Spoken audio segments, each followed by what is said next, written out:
الشیطان الرجیم بسم اللہ الرحمن الرحیم الحمدللہ رب العالمین بارئ الخلائق اجمعین فاطر السماوات والارضین باعث الانبیاء والمرسلین ثم الصلاة والسلام والتحیۃ والاکرام علی سیدنا و مولانا ابی القاسم المصطفیٰ محمد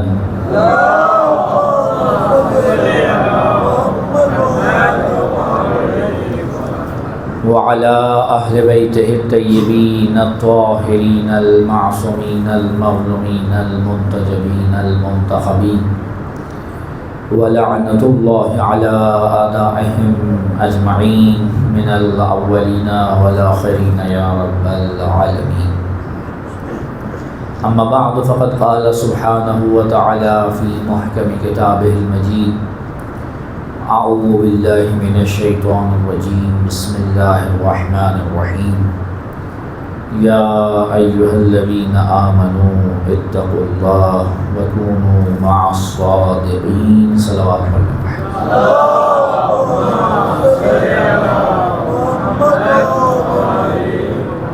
اپنی حاجات کی قبولیت کے لیے امام وقت کے ظہور میں تعجیل کے لیے جہاں کہیں مومنین و مومنات آباد ہیں ان کی عزت جان مال آبرو کی حفاظت کے لیے جتنے بھی مومنین نے دعا کی التماس کی ہے حاجات کی قبولیت کے لیے جو علیل ہیں بالخصوص ہمارے سوس خان بھائی مرتضیٰ ان کے والد علیل ہیں ان کی شفایابی کے لیے جو بے اولاد ہیں ان کی جھولیوں کو بھرنے کے لیے دنیا میں جہاں کہیں پہ بھی مومنین دشمنان اسلام و اہل بیت سے نبرد آزماں ہیں بالخصوص ایران و لبنان کی زمین پہ جو مومنین اس وقت استقبال جہانی سے نبرد آزماں ہیں ان کی فتح و نصرت و کامیابی کے لیے بآواز بلند صلوات عنایت فرمائیں.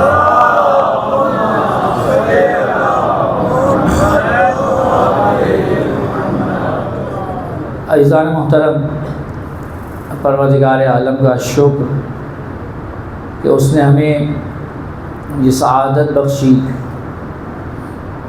کہ جن ہستیوں کا حقیقی ذاکر خود ذات پروردگار ہے ان کے ذکر کی ہمیں توفیق عنایت فرمائی.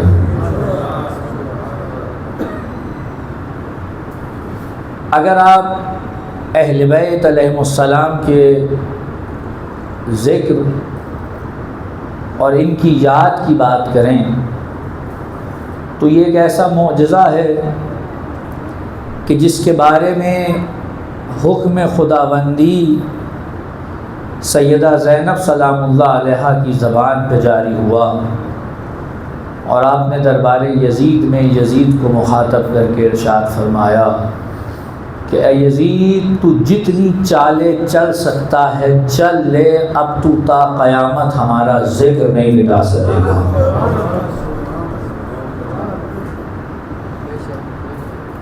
اگر آپ اس جملے پہ غور کریں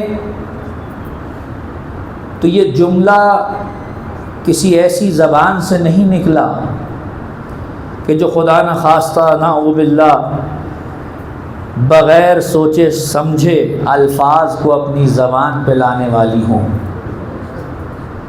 یہ جملہ اس زبان سے نکلا ہے جس کے لیے امام معصوم کہہ رہے ہیں آپ عالمہ غیر معلمہ ہیں.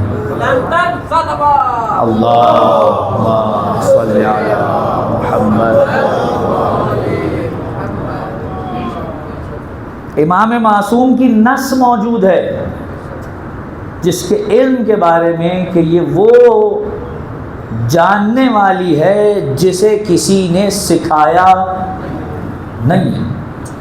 اب آپ سوچئے کہ جناب زینب اگر یہ جملہ کہہ رہی ہیں اس کا مطلب یہ ہے کہ زینب عالیہ لوح محفوظ کا مطالعہ فرما کر اس جملے کو دنیا تک پہنچا رہی ہیں. یہ کوئی اچنبے کی بات نہیں ہے. ابن حجر مکی کا نام اگر آپ نے سنا ہو، صاحب صواعق المحرقہ، انہوں نے ایک مقام پر امام حسن علیہ السلام کے لیے یہ جملہ لکھا ہے، فرماتے ہیں کہ حسن کی زبان سے یہ علم کے فن پارے اگر تمہیں دکھ رہے ہیں، مل رہے ہیں، تو پریشانی کی بات نہیں ہے۔ حسن وہ ہیں جو لوح محفوظ کا مطالعہ کر کے بات کرتے ہیں۔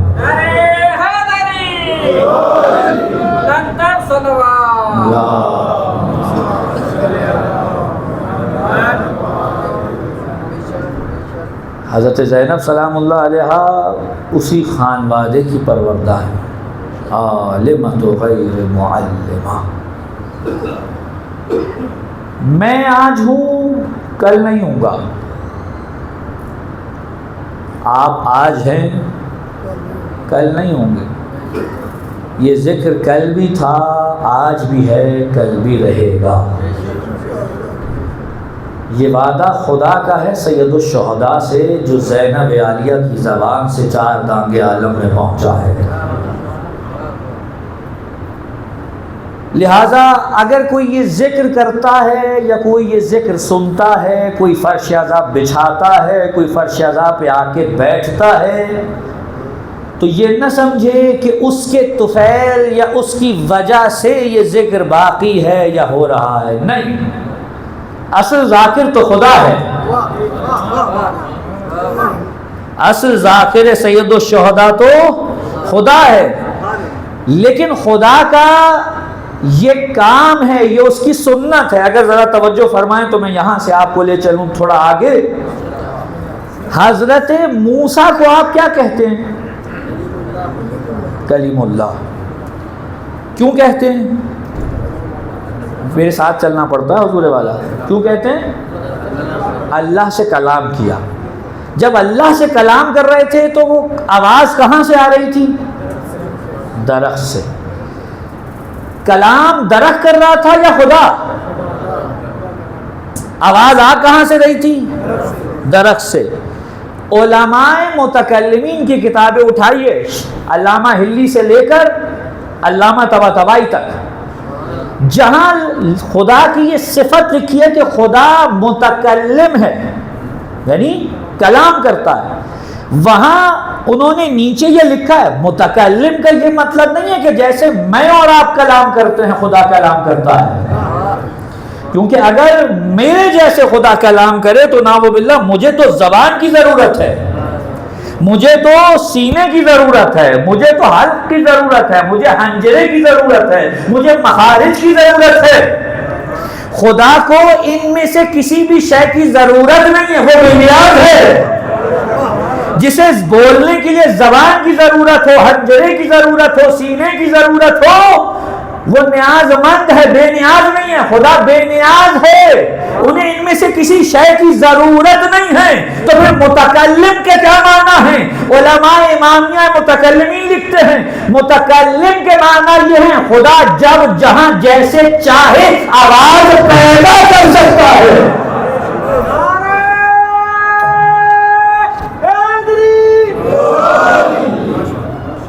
جب جہاں جیسے چاہے آواز پیدا کر سکتا ہے۔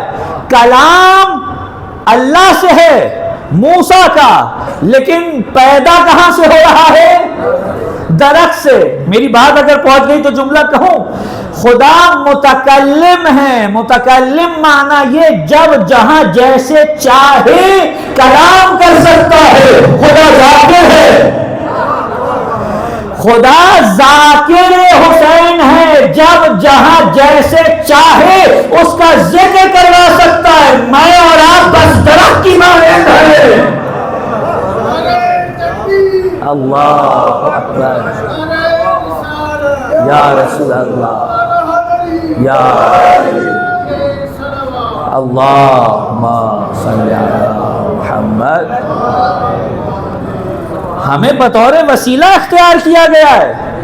ہماری کل کی کل کائنات کی سربلندی اور ہمارا شرف یہ ہے کہ اللہ نے اپنے وعدے کو وفا کرنے کے لیے ہمیں بطور وسیلہ استعمال کیا ہے۔ اب آپ سوچئے کہ آپ کا کتنا مرتبہ بڑھ گیا ہے۔ توجہ فرما رہے ہیں آپ کو کس مقام تک سید الشہداء کے طفیل خدا لایا ہے۔ تو اصل ذاکر کون ہے حضور والا؟ اللہ ہے. میں اور آپ اس کے اس وعدے کو وفا کرنے کے لیے اختیار کیے گئے وسائل و وسائط ہیں. خدا کرے کہ ہم اس توفیق الہی کو اس طرح سے استعمال کریں جیسے وہ چاہتا ہے. ذہن میں رکھیے گا ہم میں اس وقت اہل بیت تو موجود نہیں ہیں ظاہراً، امام وقت ہیں لیکن ظاہراً تو نہیں ہے نا. اگر کوئی دعویٰ کرے تو آپ جانتے ہیں کہ اس کے لیے خود ائمہ نے کیا ارشاد فرمایا ہے. ظاہراً ہمارے سامنے اہل بیت کی کوئی فرد موجود نہیں ہے، تو کیا ہمیں محروم کر دیا جائے اہل بیت کے تفضل سے؟ وہی حدیث دوبارہ یاد کیجئے جو پیغمبر نے ارشاد فرمائی تھی، جب علی دکھ رہے تھے تو کہا دیکھنا عبادت ہے. کوئی توجہ ہے نہیں ہے؟ جب علی سامنے ہیں تو کہا چہرے کو دیکھنا عبادت ہے. اب عین ممکن ہے کہ دکھائی نہ دیں تو عبادت سے محروم پھر بھی نہیں کریں گے. علی کا ذکر عبادت ہے. اور عین ممکن ہے کہ کبھی ایسا وقت آئے کہ ذکر علی پہ بھی پابندی لگ جائے. بھائی توجہ ہے کہ نہیں؟ آپ دیکھ لیجئے ابھی کیا حال ہے دبئی کا اور یہ سارے معاملات. ہمارے تو کئی دوست ایسے ہیں کہ جو وہاں سے یہاں صرف اس پاداش میں نکالے گئے کہ یہ علی والے ہیں. اور میں کہتا ہوں خدا کی بارگاہ میں جب نامہ عمل پیش ہو تو اس میں اگر قصور یہ لکھا ہو کہ یہ علی والے ہیں، آپ بتائیے اس سے بڑھ کر سند نہیں ہو سکتی کوئی کہ یہ علی کی محبت میں نکالے گئے ہیں. ان کے اوپر علی کی محبت کی وجہ سے مصیبتیں ٹوٹی ہیں. جناب امیر کے بارے میں رسول اللہ نے ایک حدیث ارشاد فرمائی تھی، عجیب حدیث ہے. عام طور پہ لوگ اس کو سنتے ہیں، پڑھتے ہیں، گزر جاتے ہیں، لیکن اصل علی کی ساری زندگی اسی حدیث میں بند ہے. کیا فرماتے ہیں؟ کہ یا علی تم بارگاہ خدا میں یہ مقام رکھتے ہو کہ جب بھی خدا کی راہ میں کام کرنے کی وجہ سے دنیا والے تمہیں ملامت کرتے ہیں تو ان کی ملامت کی پرواہ نہیں کرتے. سارا مسئلہ یہ ہے جہاں پر واہ واہ ہو رہی ہو وہاں تو سارے سینہ پیش کرتے ہیں. اصل مصیبت تو وہاں آتی ہے جہاں اللہ اور اس کے رسول کی دشمنی اپنے سر لے لی ہو. نہیں بات پہنچی شاید. اللہ اور اس کے رسول کی دشمنی یہ ہر ایک کے بس کا روگ نہیں ہے کہ وہ اپنے سر پہ لیتا رہے. یہ بڑی مصیبت ہے، یہ بڑی مشکل ہے، ہر ایک کے بس کا روگ نہیں ہے. اور امیر المومنین نے کیا کیا؟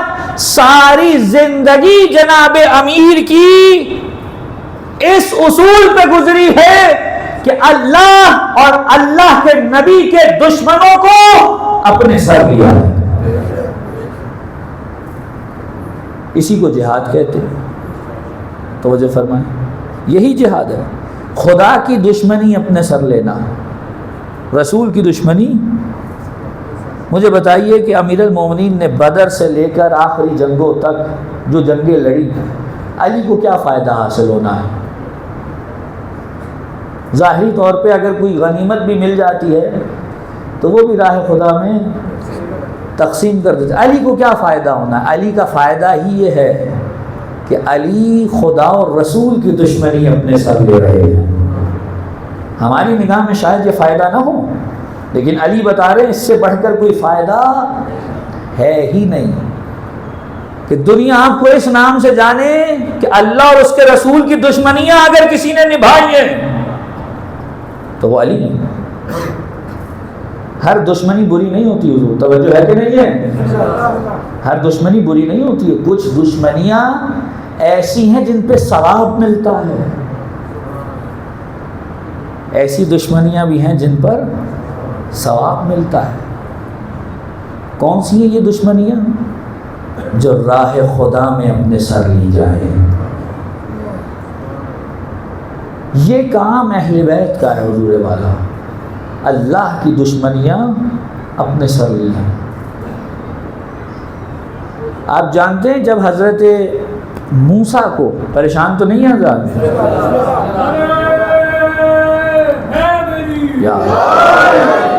جب حضرت موسیٰ کو پروردگار نے کہا کہ جاؤ اور جا کر اس فرعون کو تبلیغ کرو، اس میں بہت طغیانی آ گئی ہے، یہ باغی ہو گیا ہے، تو حضرت موسیٰ نے قرآن کے الفاظ ہیں کیا کہا کہ پروردگار تنہا نہیں جاؤں گا، میں نے ان کا ایک بندہ مارا ہے، توجہ ہے نا، میں نے ان کا ایک بندہ مارا ہے، تو میرے ساتھ میرا کوئی پشت پناہ بھیج۔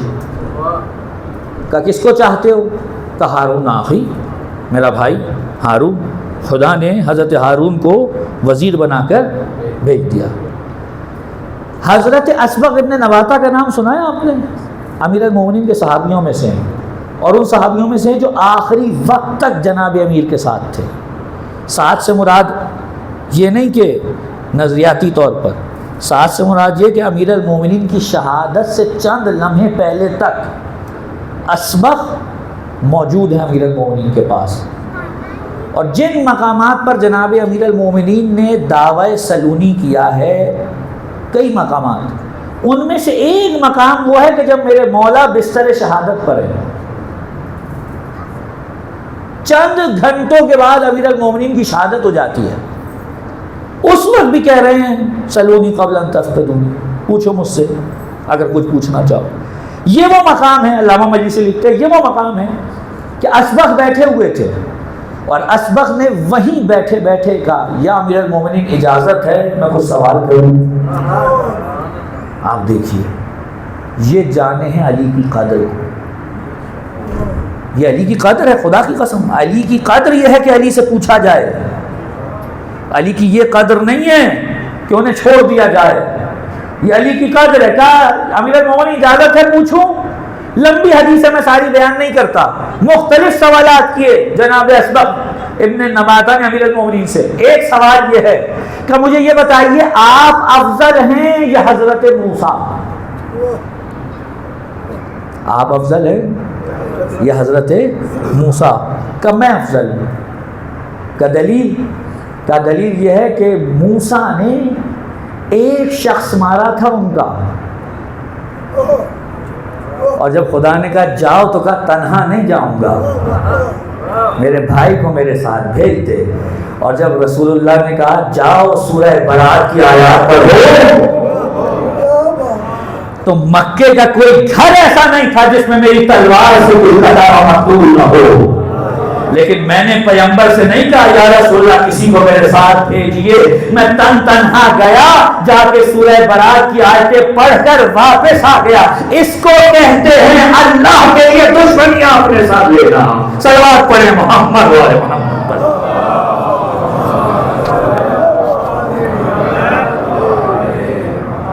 یہ ہے اللہ کے لیے دشمنیاں اپنے ساتھ لینا، یہ علی کا جگرہ ہے، یہ اولاد علی کا جگرہ ہے۔ آج بھی اگر آپ اس دور میں بیٹھے ہوئے ہیں، پریشان نہیں ہیں حضرات، آپ نہ سمجھیے گا کہ اللہ اور اس کے رسول کی جو دشمنیاں اپنے سر لینا ہوتی تھی یہ بس ائمہ کے دور میں تھی، نہیں، آج بھی ایسا ہی ہے۔ اللہ اور اس کے رسول کی دشمنی، جس کا جگرہ ہو سینہ آگے لے کر آئے اور اپنے سر پہ اس بار کو اٹھائے۔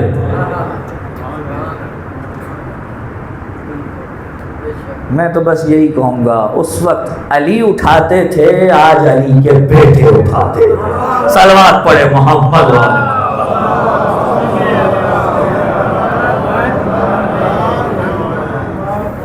یہ خیبر سجانا، یہ یہودیوں سے لڑنا یا علی کا کام ہے یا علی کے بیٹوں کا یا علی والوں کا؟ یہ باقیوں میں دم خم نہیں ہے۔ باقیوں کو تو جہاں ذرا سکوں کی جھنکار نظر آئی وہاں دین ان کا رخصت۔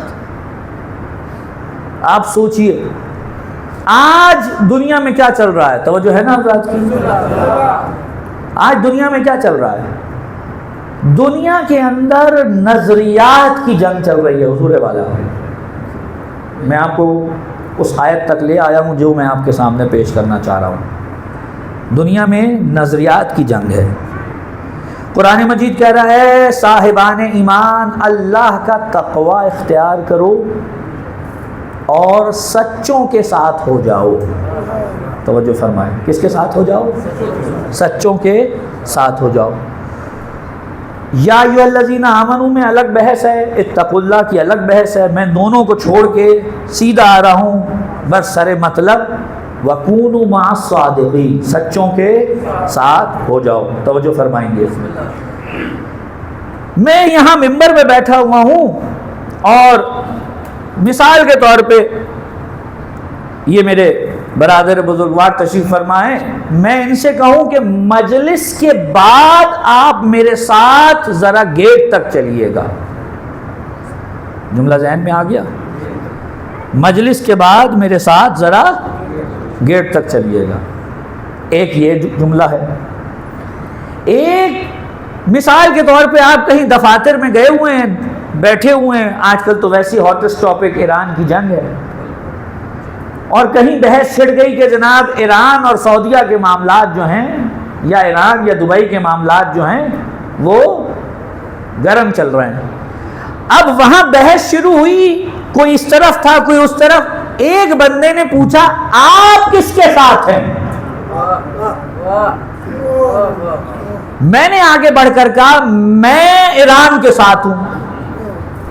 اب دو جملے ہیں, ایک یہ کہ میں نے ان کو کہا میرے ساتھ باہر گیٹ تک چلیں, اور ایک میں نے یہ کہا اس معاملے میں میں ایران کے ساتھ ہوں. کیا یہ دونوں ساتھ ایک سے ہیں؟ کیا فرق ہے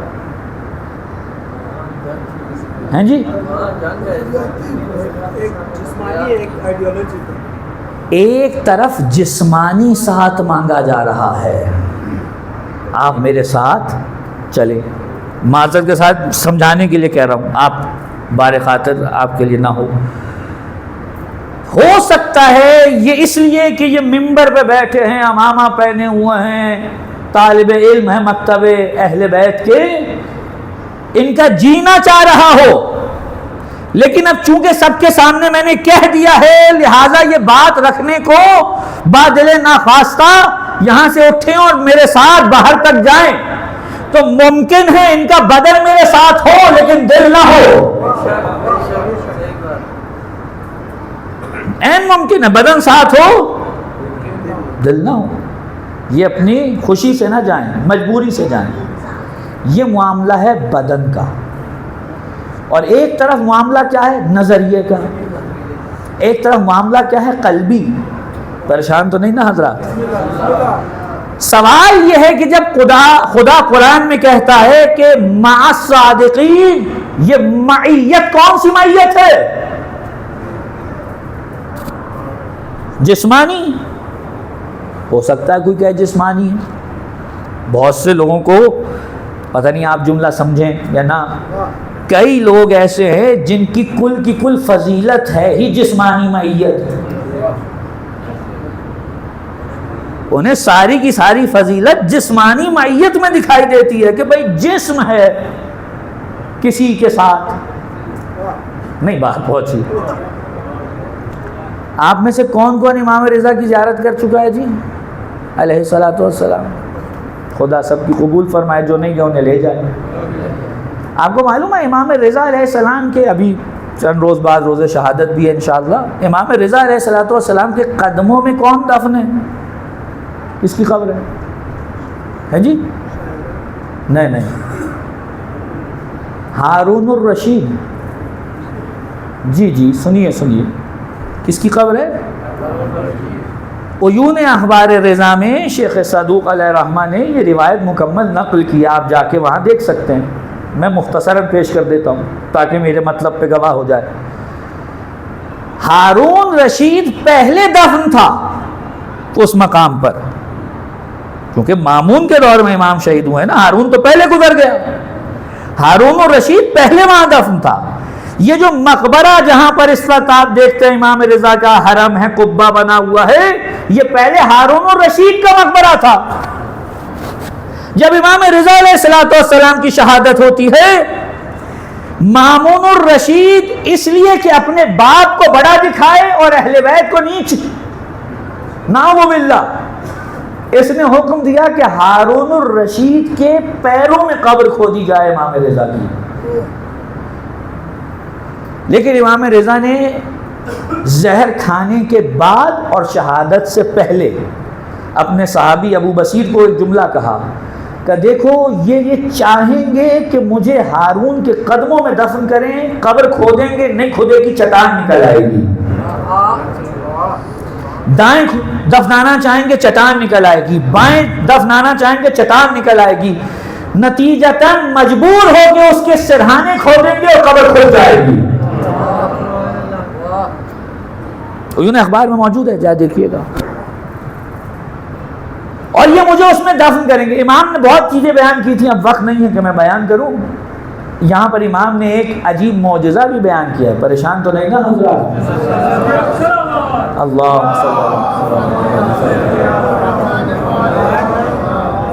امام نے فرمایا جب قبر خود کے تیار ہو جائے گی تو اچانک قبر میں پانی بھر آئے گا،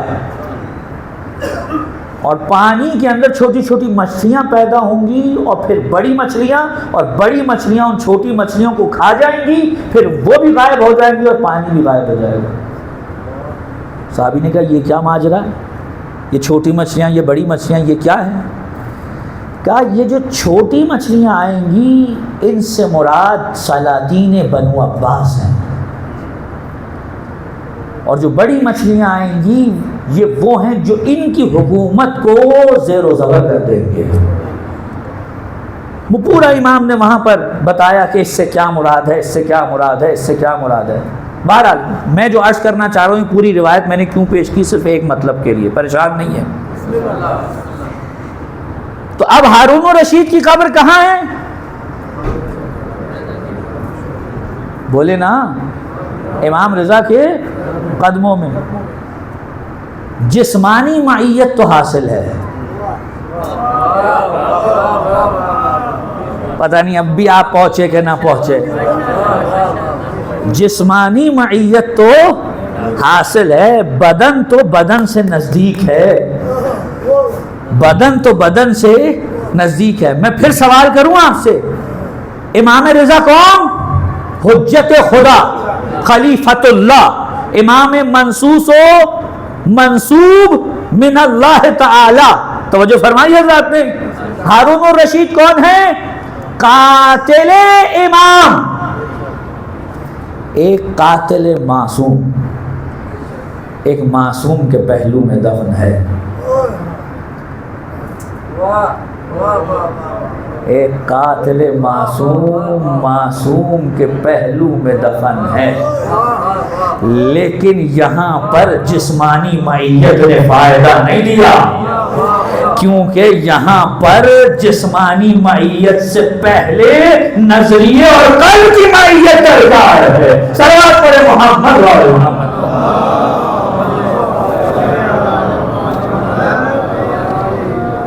بات پہنچ رہی ہے؟ جسمانی معیت حاصل ہے، ذہن میں رکھیے گا حضور والا، یہ میں ایک جملہ کہہ رہا ہوں، ہو سکتا ہے کسی کے نہیں اوپر سے نہیں گزرے گا، سمجھ سب کو آئے گا، لیکن ہو سکتا ہے ناگوار گزرے، بے شک گزرے، مجھے فرق نہیں پڑتا، لیکن میں نے آپ کے سامنے حقیقت کو رکھا ہے۔ یہ بدن جس پہ ہمارا سارا زور چلتا ہے، اور ہم چاہتے ہیں کہ کسی طریقے سے اس بدن کو ہی سنوار لیں، اس بدن کو ہی نکھار لیں، اس بدن کا ہی کچھ کر لیں، حتیٰ یہ کہ مرنے کے بعد بھی ہماری تمام تر وصیتوں کا مرکز یہ مادی بدن ہوتا ہے۔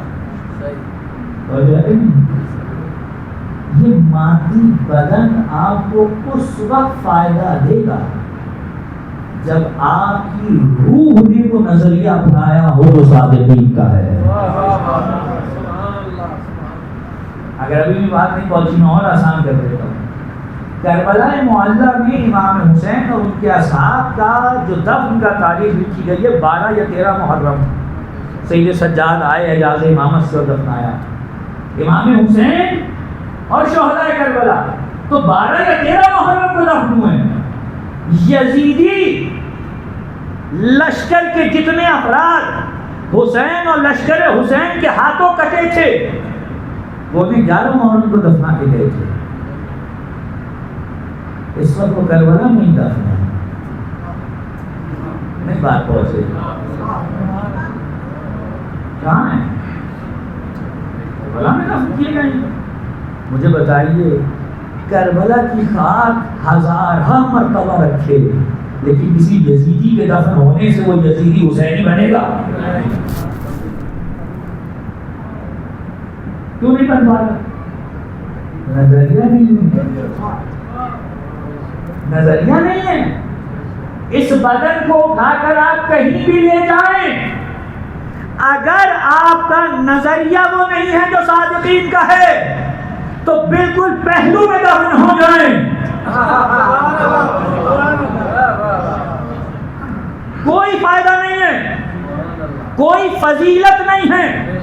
لیکن اگر نظریہ وہی ہے کہ جو صادقین کا ہے، پہلو چھوڑیے لاکھوں میل کے فاصلے پر دفن ہو جائیں. نعرہ تکبیر، نعرہ رسالت، نعرہ حیدری، بلندر صلوات. اللہم صلی علی. بات پہنچ رہی ہے؟ میں بہت آرام سے بات کر رہا ہوں. حضور والا ذرا توجہ فرمائیں. مجھے یہ بتائیے،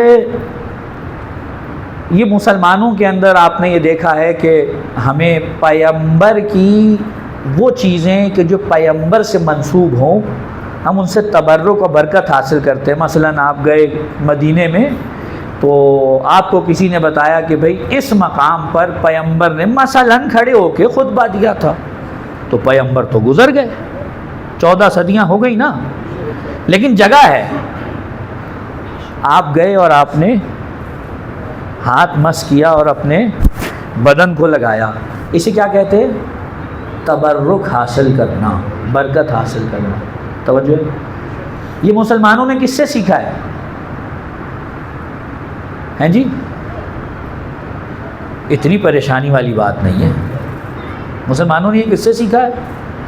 صحابہ سے. پیغمبر نے حج کیا،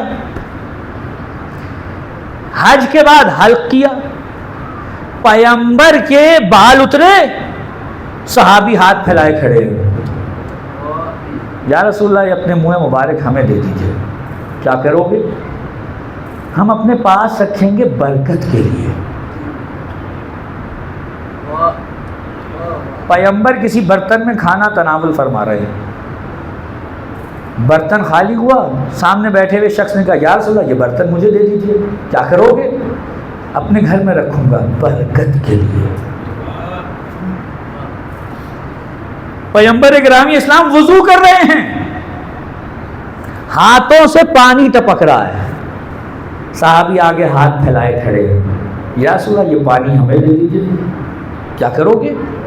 برکت کے لیے. اس سے آگے کی بات بتاؤں، بخاری مسلم میں روایتیں موجود ہیں، آپ جا کے دیکھیے گا. پیغمبر کے پاس آ کر مدینے میں جو صحابی رہتے تھے جانتے ہیں وہ کیا کہتے تھے؟ یا رسول اللہ یہ آپ کی تو مسجد پکی بنی ہوئی ہے نا، پیغمبر کی ایسی تھوڑی تھی، وہ تو کچا فرش اور اوپر سے کچی چھت، بارش ہوئی تو اوپر نیچے سب ایک، باہر تو رک جائے گی، اندر 3 دن تک چلتی رہے گی، اور فرش بھی کچا. کچے فرش پہ بارش ہوگی تو کیا ہوگا؟ گیلا.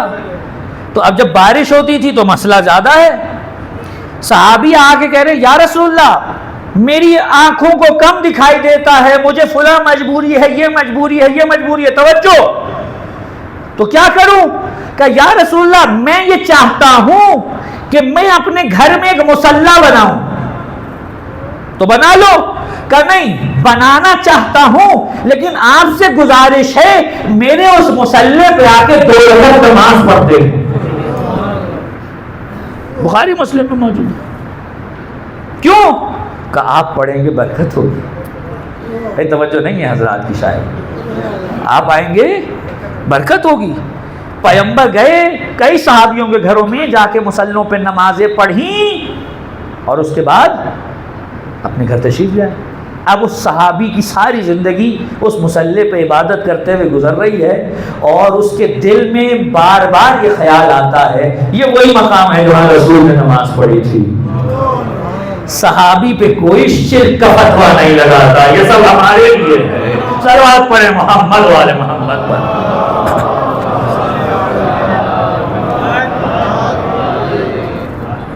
بات پہنچ رہی ہے؟ اچھا, یہ جو تبرک کے لیے بال لے رہے ہیں, سر کے, داڑھی کے, وضو کا پانی, یہ سارے برتن استعمال کیے ہوئے, پریشان نہیں ہے نا حضرات؟ یہ سارے معاملات جو ہو رہے ہیں یہ کون کر رہے ہیں؟ صحابی کون؟ ہاں بولیں, صحابی کون؟ جس نے حالت ایمان میں رسول کو درک کیا ہو, ٹھیک ہے, اور حالت ایمان میں دنیا سے رخصت ہو جائے. یہ عام صحابی کی تعریف. اس کا مطلب یہ صحابی وہ ہے جس کو کبھی یہ موقع ملے گا, کبھی یہ موقع, خدا کرے جملہ پہنچ جائے, کبھی یہ موقع ملے گا کہ اس کو اپنا بدن رسول کے بدن سے مس کرنے کا موقع ملے گا. کبھی وہ بوسہ دے سکتے, درد کرنے سے کیا مراد ہے بھائی, نہیں پہنچ رہے آپ شاید. اسے یہ موقع ہوگا کہ وہ رسول اللہ کو اپنی آنکھوں سے دیکھے, یا اگر آنکھوں سے نابینا ہو, جیسے ابن مکتوم نابینا صحابی تھے تو انہوں نے کبھی رسول کو مس کیا ہوگا, کبھی رسول سے مصافحہ کیا ہوگا. یعنی بدن کو بدن کی معیت حاصل ہے. اس مقام پہ بدن کو بدن کی معیت. ایک اور شخص ہے جو بہت دور رہتا ہے, زندگی بھر سر کی آنکھوں سے رسول کو نہیں دیکھا, لیکن رسول ہمیشہ اس کے بارے میں کہتے ہیں مجھے یمن سے ایمان کی خوشبو آتی ہے, وہاں میرا اویس رہتا ہے. اللہ صلی اللہ.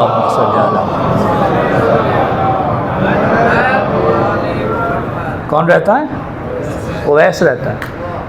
ایک دفعہ پوری زندگی میں, توجہ فرمائیں گے حضرات, پوری زندگی میں ایک مرتبہ اپنی بوڑھی ماں سے اجازت لے کر آئے, اور ماں نے کہا دیکھو رکنا نہیں ہے, جاؤ زیارت کرو, واپس آ جانا. جب پہنچے تو پیغمبر مدینے میں نہیں تھے, وعدہ وفا کرنا ہے, نہیں رکے, واپس پلٹ گئے. اچھا, ایک اور مزیدار بات بتاؤں آپ کو, بھئی میری مجلس ایسی ہوتی ہے, توجہ چاہوں گا.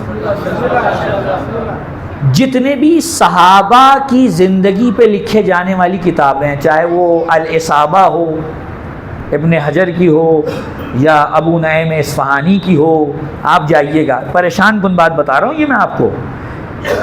صحابی وہ جس نے پیغمبر کو درک کیا ہو. اس کے بعد کون آتا ہے؟ تابعی. اس کے بعد کون آتا ہے؟ تابعی. حضرت اویس قرنی نے پیغمبر کو درک نہیں کیا, لیکن جتنی بھی صحابیوں کی زندگی پہ لکھے جانے والی کتابیں ہیں سب میں اویس کا تذکرہ موجود ہے.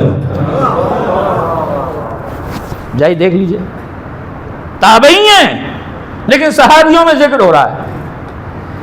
آئے, آ کے چلے گئے, آئے, جب پیغمبر آئے تو کسی کو بتانے کی ضرورت نہیں پڑی اویس آئے تھے. کہا کیا کوئی آیا تھا؟ کہا جی ہاں. کہا مجھے اویس کی خوشبو آ رہی ہے. بدن تو کبھی نہیں ملا, بھئی توجہ نہیں نا حضرات کی, میں کہیں لے کے جا رہا ہوں آپ کو. بدن تو کبھی نہیں ملا لیکن نظریہ ملا ہوا ہے. لہذا میلوں فاصلے پہ کیوں نہ ہو, رسول اللہ کیا کہہ رہے ہیں, ہمارا ہے, ہمیں اس سے ایمان کی خوشبو آتی ہے. اب آپ دیکھیے, میں نے آپ کے سامنے عرض کیا, وہ جو پیغمبر سے وضو کا پانی لیتے ہیں, وہ جو ان کے منہ مبارک لیتے ہیں, وہ جو ان کی داڑھی کے بال لیتے ہیں, وہ جو ان کے ہاتھوں کے بوسے لیتے ہیں, وہ جو ان کے پیروں کے بوسے لیتے ہیں, ان سب کو مخاطب کیا اور کیا کہا کہ اگر تم میں سے کسی نے شفاعت کرانی ہو ویسے کرا لینا.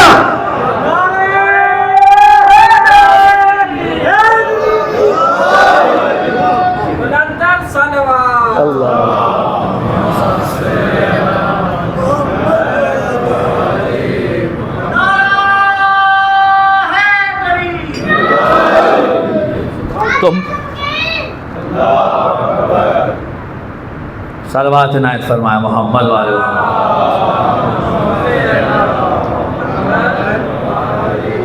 شفاعت کرانی ہو اویس سے کرا لینا۔ کون ہے اویس؟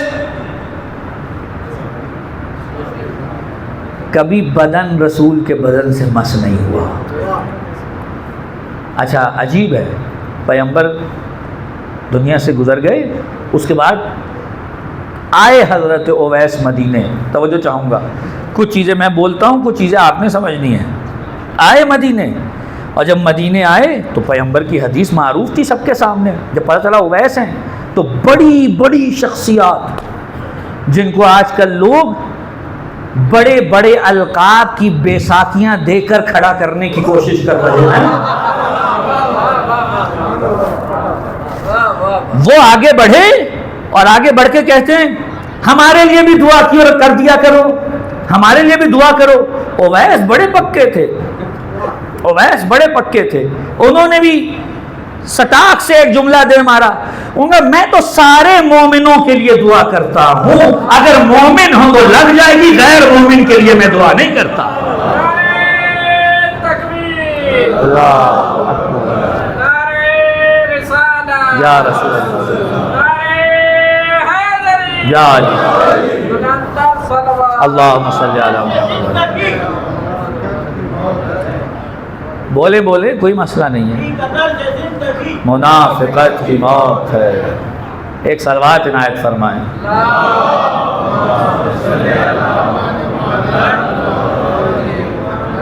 یہ کون ہے؟ اویس۔ موضوع میرے اویس نہیں ہے، میں تو کچھ سمجھانا چاہ رہا ہوں آپ کو اس شخصیت کے گرد رہتے ہوئے۔ اویس سے شفاعت کرا لینا۔ اچھا پہلے تو ہم نے سنا تھا، تذکرہ ہو ہی جاتا تھا کہیں نہ کہیں اویس کا کہ جناب وہ دانت ٹوٹے ان کے، اس ضمن میں ہی تذکرہ ہوتا تھا، لیکن اب تو وہ بھی نہیں ہوتا، کیونکہ اب مشکل یہ ہو گئی ہے کہ بھائیوں کو یہ پتہ چل گیا ہے کہ اگر اویس کا تذکرہ کیا تو دو سوال اٹھیں گے کہ ایمان کب لائے اور دنیا سے کب گئے۔ اب جب یہ بتانا پڑے گا کہ دنیا سے کب گئے تو بتانا پڑے گا صفین میں علی کی رکاب میں شہید ہوئے ہیں۔ یہ تو مسئلہ ہے، یہ شدید مسئلہ ہے، کیونکہ جن کے ہاں پالیسی یہ ہو کہ ہم نے کبھی ایک کشتی میں سوار نہیں ہونا، ہمیشہ دو کشتیوں کا سوار رہنا ہے، وہ کیا کریں گے؟ وہ یہ بیان کرتے ہوئے ان کے پر جلیں گے کہ بھئی یہ نہیں ہو سکتا۔ اویس وہ ہیں کہ جو امیر المؤمنین کی رکاب میں جنگ صفین کے شہداء میں سے۔ آج بھی اگر آپ موجودہ سیریا میں جائیں جہاں پہ حضرت عمار یاسر کی قبر ہے، حضرت اویس کی بھی ساتھ ہے، اور یہ جس جگہ پہ ہے یہ میدان صفین ہے، اور یہ دونوں شہداء اپنے عمل سے اعلان کر رہے ہیں ہم کل بھی علی کے ساتھ تھے، ہم آج بھی علی کے ساتھ ہیں۔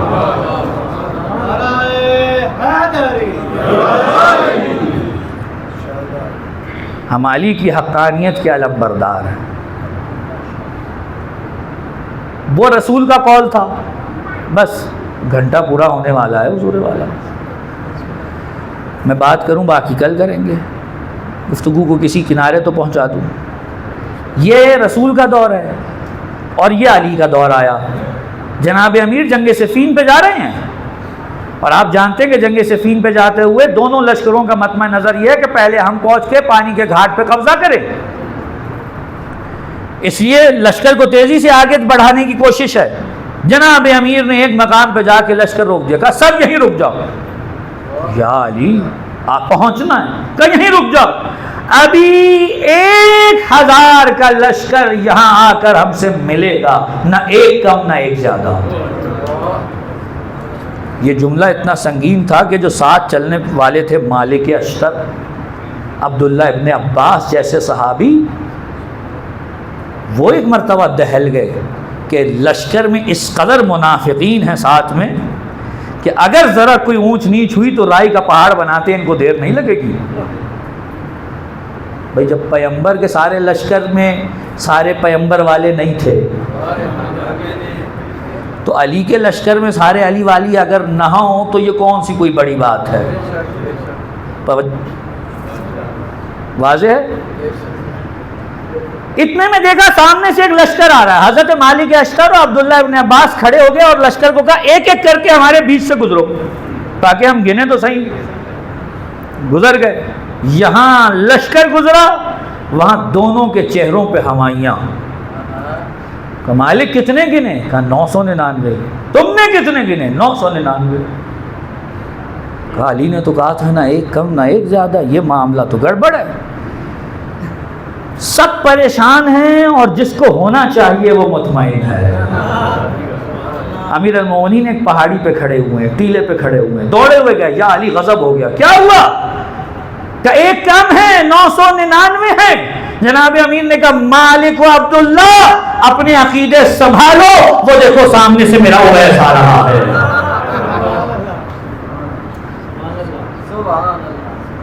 یہ ہے نظریے کا ساتھی، اس کو فرق نہیں پڑتا کہ مجھے پیدل آنا پڑے۔ پیدل آئے ہیں یمن سے، صفین میں علی کا ساتھ دے دیں۔ سوچئے، یہ ہے نظریے کا ساتھ۔ اگر آپ جاننا چاہتے ہیں کہ نظریے کے ساتھ ہونے میں کتنی قوت ہے تو ایک حدیث بیان کروں علی کی۔ یہ نہج البلاغہ ہے، سرکار امیر المومنین جنگ جمل فتح کر چکے ہیں، میدان میں کھڑے ہیں، حکم دے چکے ہیں کہ جو میری طرف سے شہید ہوئے ان کی لاشیں اٹھائی جائیں، میں نماز جنازہ پڑھاؤں گا، اور یہ جو سامنے والے دشمن ہیں یہ اپنے لاشیں اٹھا کے لے جائیں، جو کرتے ہیں کریں۔ اتنے میں ایک صحابی آگے بڑھا اور کہنے لگا یا علی کاش میرا بھائی زندہ ہوتا اور وہ آپ کی اس عظیم فتح و کامیابی کو دیکھتا، بڑا مسرور ہوتا۔ امیر المومنین نے مسکرا کے کہا کیا وہ ہمارے ساتھ تھا؟ کیا اس کا نظریہ ہمارے ساتھ تھا یا نہیں تھا؟ کیا وہ ہمیں حق پہ سمجھتا تھا یا نہیں تھا؟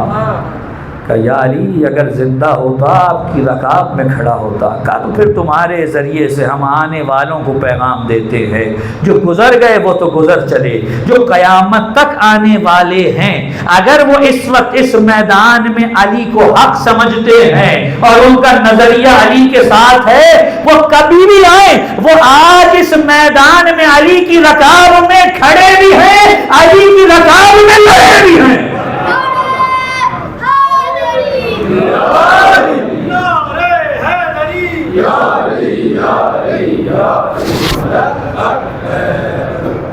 کیا کیا آپ نے؟ تلوار اٹھائی، گھوڑے پہ زین کسی، زخم کھایا؟ نہیں۔ اب جملہ کہوں، جسمانی معیت کا مسئلہ یہ ہے کہ وہ زمان و مکان میں قید ہے۔ آپ ایک زمانے سے دوسرے زمانے میں نہیں جا سکتے، ایک مکان سے دوسرے مکان میں نہیں جا سکتے، لیکن یہ نظرے کی میت ہے، یہاں نظریہ ملایا 14 صدیوں کا فاصلہ طے ہو گیا۔ اب یہیں سے سمجھیے کہ جو آپ عاشور کے دن امام حسین اور اصحاب حسین کو مخاطب کر کے کہتے ہیں کہ اگر اس دن ہوتے تو آپ پر اپنی جان نچھاور کر کے فوز عظیم کے مالک بن جاتے، یہ کیسے ہوتا ہے؟ یہ نظریہ حسین والا اپنانا پڑتا ہے۔ اور اگلا جملہ اور کہہ دوں، یہ جو سنا کرتے ہیں اور کہا کرتے ہیں کہ امام زمانہ کا لقب کیا ہے؟ منتقم خون حسین۔ توجہ ہے؟ کیا لقب ہے؟ تو مختار نے مار تو نہیں دیے سارے؟ مختار نے مار دیے نا سارے، اور نہیں بھی مارے تو اب تو مر آ گئے۔ اب کون سا قاتل حسین موجود ہے جس کو امام حسین کے قاتل سمجھ کے امام زمانہ نے مارنا ہے؟ آپ کہیں گے رجعت، رجعت اپنی جگہ، رجعت میں سارے تھوڑی اٹھائے جا رہے ہیں، وہ تو چند ہوں گے جو اٹھیں گے۔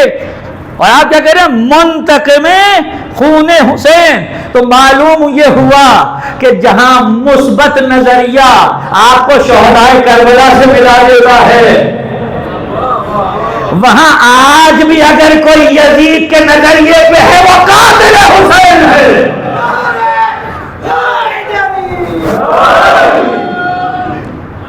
اگر آج بھی کوئی ایسا ہے جو یزید کو برحق سمجھ رہا ہے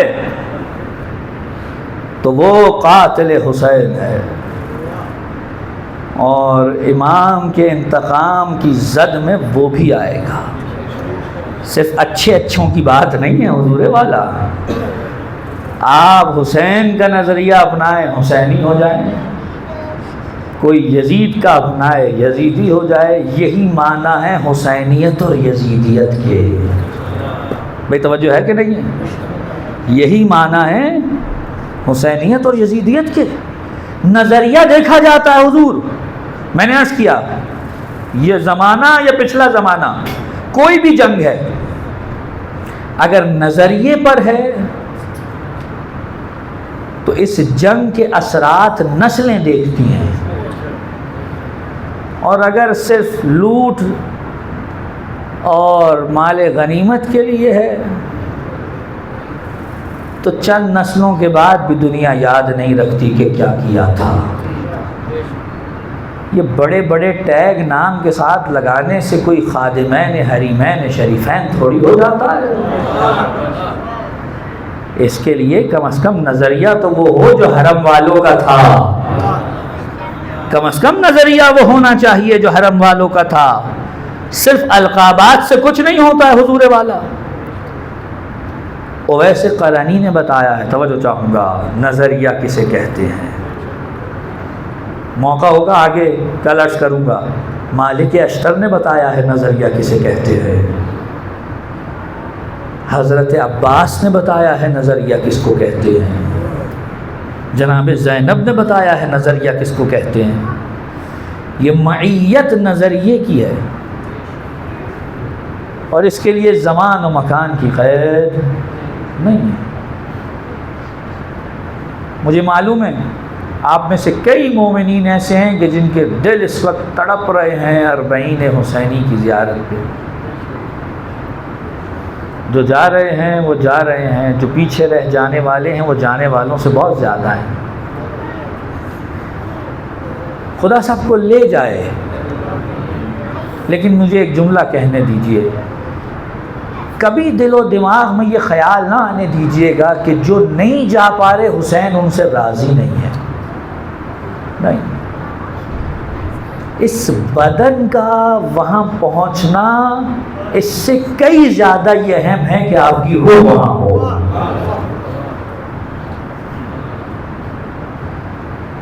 بدن پہنچ جائے نور علی نور ہے، لیکن پہلے آپ کا نظریہ، آپ کا قلب، آپ کی روح وہاں ہونی چاہیے۔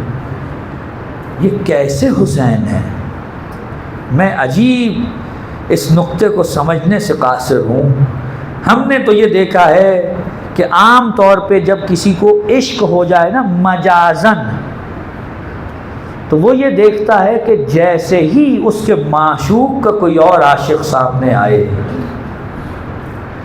وہ کہتا ہے یہ کہاں سے آ گیا۔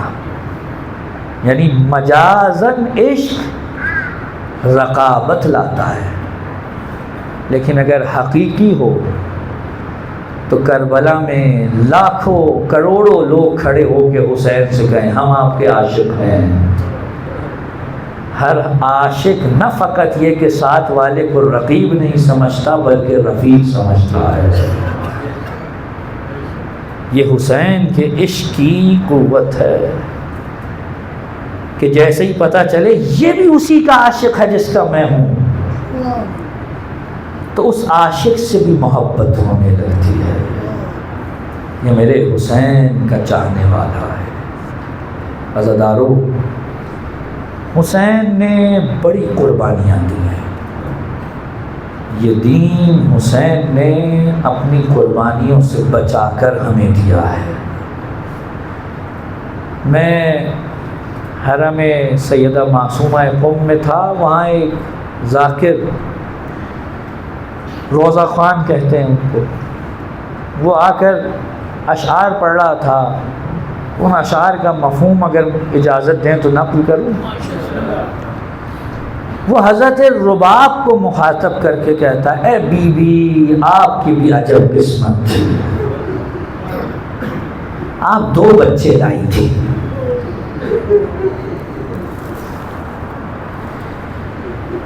ایک 6 مہینے کا، ایک 3 سال کی۔ مجھے معاف فرمائیں گے سادات، کہتا ہے جو 6 مہینے والا تھا نا، اس کے ساتھ یہ ہوا کہ جو اسے تیر مارا گیا وہ اس کے قد سے بڑا تھا۔ جملہ سنیں کہ کیا کہا اس نے؟ کہا لوگ کہتے ہیں کہ حسین نے علی اصغر کی گردن سے تیر نکالا، تیر اتنا بڑا تھا کہ مجھے کہنے دو حسین نے تیر سے علی اصغر کو نکالا۔ اجرکم علی اللہ کا دوسرا قربانی، دوسری بیٹی جو رباب لائی تھی ان کا کیا؟ کہ 3 سال کی تھی نا یہ بچی، وہاں تیر قد سے بڑا تھا، یہاں تماچا رخسار سے بڑا تھا۔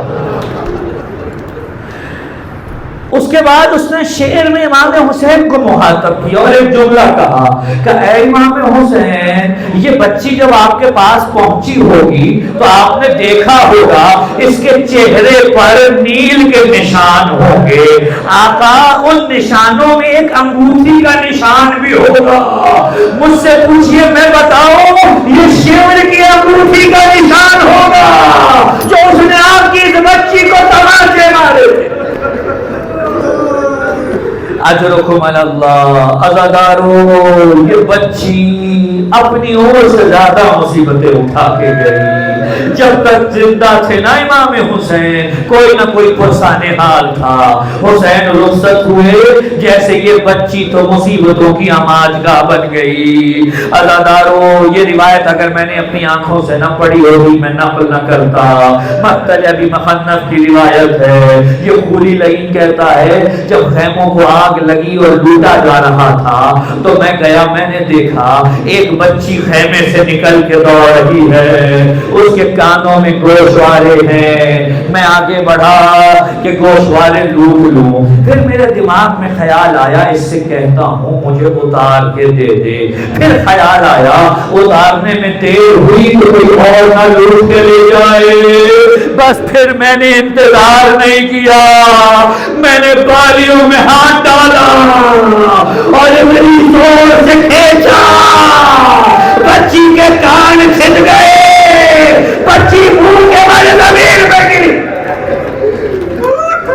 اجرکم علی اللہ۔ عزادارو، مجھے نہیں پتا کہ اس بچی کو اٹھنے میں کتنا وقت لگا ہوگا، لیکن ارباب مقاتل لکھتے ہیں اس عالم میں یہ بچی کے دامن میں آگ لگی تھی۔ ایک مرتبہ مقتل کی طرف دوڑی، حمید ابن مسلم کہتا ہے میں نے بچی کو دیکھا، میں پیچھے دوڑا، بچی اور تیزی سے دوڑنا شروع ہوئی، اس کا پیر الجھا، بچی پھر منہ کے بل زمین پہ گری۔ میں نزدیک پہنچا تو مجھے کہتی ہے اے شیخ مجھے ہاتھ نہ لگانا، میں فاطمہ الزہرا کی پوتی ہوں، کہ میں تیری مدد کرنے آیا ہوں، تیرے دامن کی آگ بجھانا چاہتا ہوں۔ کہ احسان کرنا چاہتا ہے، نیکی کرنا چاہتا ہے؟ کہاں بتا کیا نیکی کروں؟ کہ اگر نیکی کرنا چاہتا ہے نجف کا راستہ بتا دے۔ کہ نجف جا کے کیا کرے گی؟ کہ سنا ہے میرے دادا وہاں ہوتے ہیں، میں جا کر کہوں گی دادا آپ دوسروں کے یتیموں کے سر پر دست شفقت رکھتے تھے، ذرا دیکھیے آپ کے یتیموں کو تماچے لگ رہے تھے۔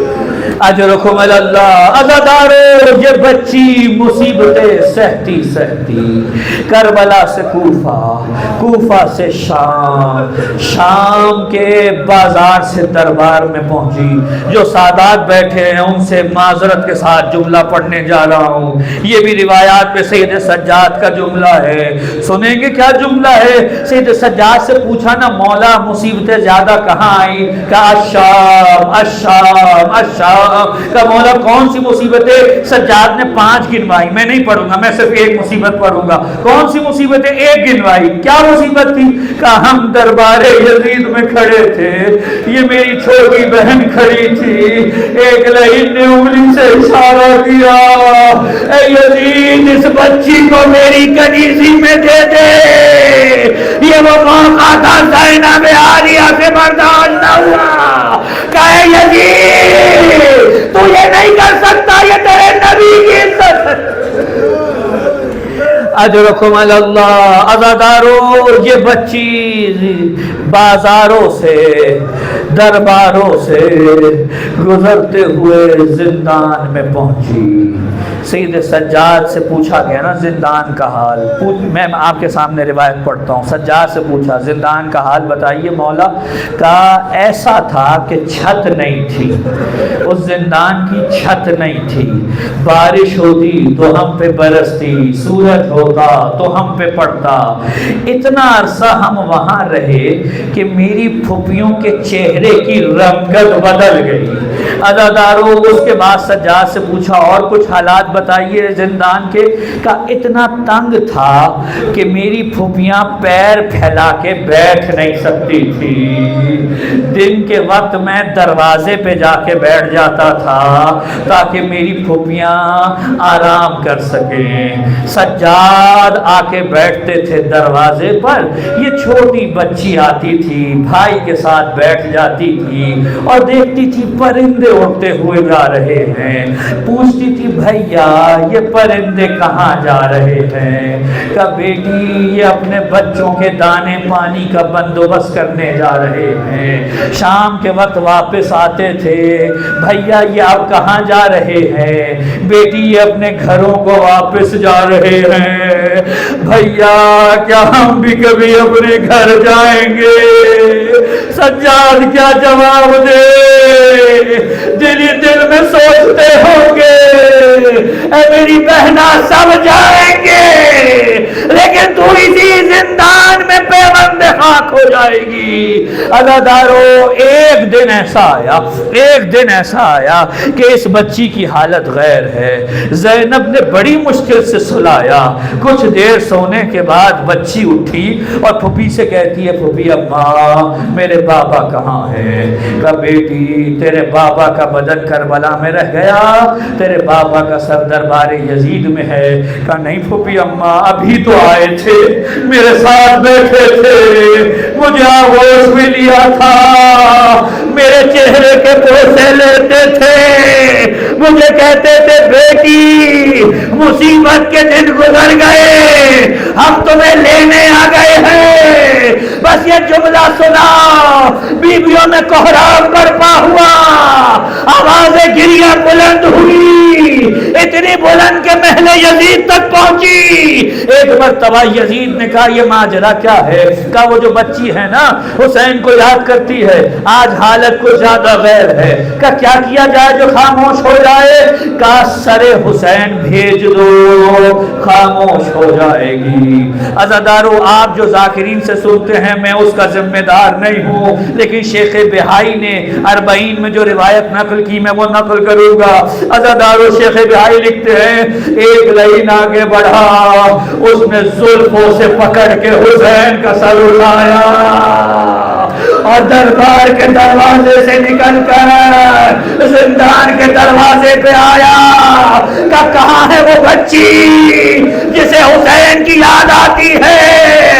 عزادارو، سر کو بچی کی گود میں پھینکا، بچی نے سر اٹھایا، اپنے ہاتھ سے زلفیں سواری، لبوں پہ لب رکھے، بابا یہ کس نے مجھے یتیم کر دیا؟